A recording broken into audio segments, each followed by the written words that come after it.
क्योंकि आपको छोड़कर और किसी में मन नहीं लगता प्यारे।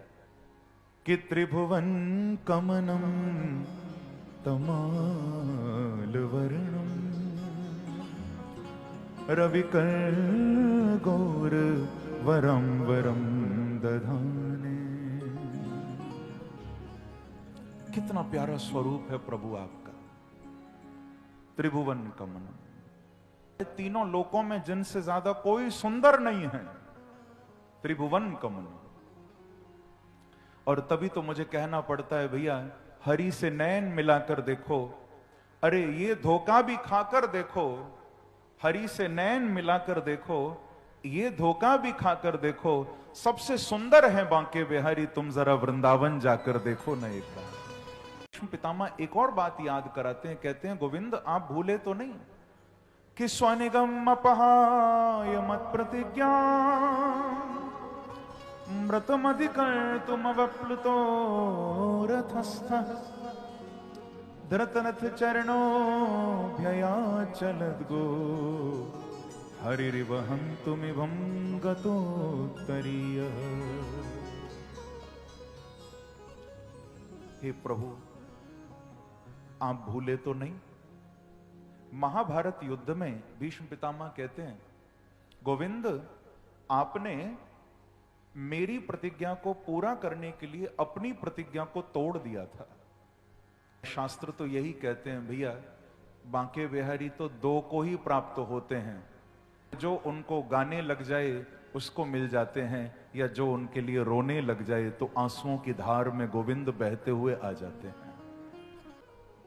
आपका ये प्रतिज्ञा, ये संकल्प था कि मैं युद्ध में तो रहूंगा पर मैं शस्त्र नहीं उठाऊंगा। और दूसरा, मैंने संकल्प किया था आज जो हरिहीन शस्त्र गहूं, प्रतिज्ञा कर ली आज हरि से शस्त्र उठवा के रहूंगा। कि तोला जो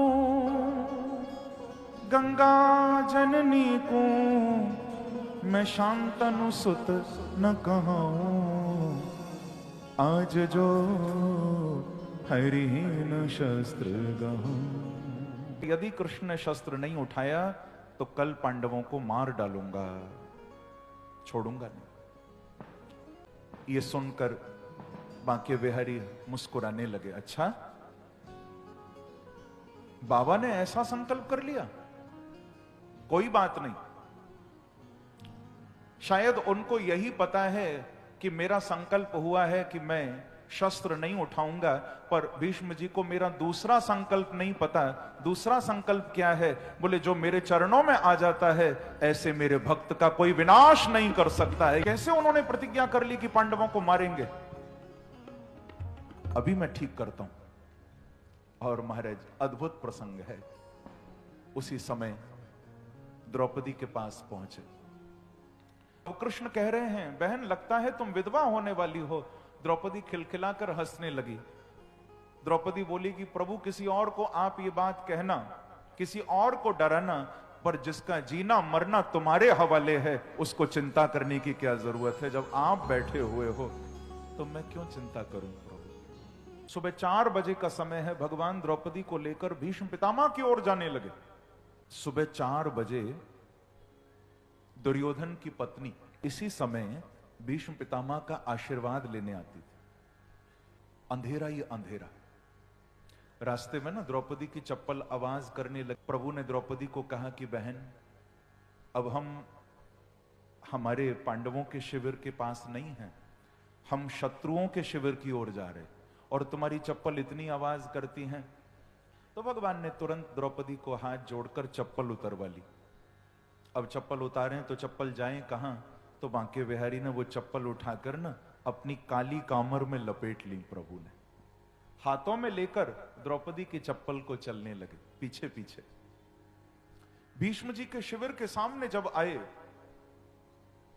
सैनिक खड़ा है। सैनिक पहचान नहीं पाया, बोला कौन हो तुम दोनों? भगवान आगे बढ़कर आए, बोले भैया तुम मारना नहीं, ये कोई पराई नहीं है, ये पांडवों की पत्नी है, महारानी द्रौपदी है। तो सैनिक बोला ठीक है महाराज, जाइए जाइए दर्शन करिए। अभी अभी सोकर उठे हैं भीष्म पितामह जी, पलंग पर बैठे हैं, आप जाइए दर्शन करिए। द्रौपदी को जाने दिया। अब भगवान भी चलने लगे तो उस सैनिक ने कहा कि मैं इनको तो पहचान गया, तुम कौन हो? तो बांके बिहारी ने ऊपर देखा, फिर खुद को देखा। ठाकुर जी बोले लो ये तो अच्छा हो गया, रात भी कारी है और हम भी कारे हैं, प्रेम से कहो श्री राधे। ठाकुर जी बोले देखो भैया, अब ये सुबह सुबह अंधेरे में इतना जल्दी अकेले कैसे आती? तो ये ना एक नौकर को साथ ले आई है, मैं तो इनका नौकर हूं। तो उस सैनिक ने कहा भगवान को कि अगर तुम नौकर हो, तुम्हारा अंदर कोई काम नहीं, तुम यहीं बाहर रहो। ठाकुर जी ने कान में द्रौपदी को समझा दिया कि अंदर जाके क्या करना है। और श्री कृष्ण दूर जाकर एक पेड़ के नीचे बगल में ना द्रौपदी की चप्पल तकिया बना के लगा ली और काली कांबर ऊपर से ओढ़ ली। बांके बिहारी सो गए महाराज। द्रौपदी जैसे ही अंदर पहुंची, भीष्म पितामह अपने पलंग पर बैठे हैं, हाथों में माला लगी हुई है, आंखें बंद हैं, प्रभु का ध्यान कर रहे हैं। उसी समय द्रौपदी आई और सिर रख के दोनों हाथ जोड़कर द्रौपदी ने कहा बाबा प्रणाम। आवाज सुनी खाली, और आवाज सुनते ही लगा कि दुर्योधन की पत्नी आई होगी, वही समय है। तो बिना आंखें खोले भीष्म पितामह के मुख से दोनों हाथ उठ गए और निकल पड़ा, बेटी अखंड सौभाग्यवती भव। द्रौपदी बोली बाबा लगता है उठ तो गए हो पर नींद नहीं खुली अभी आपकी।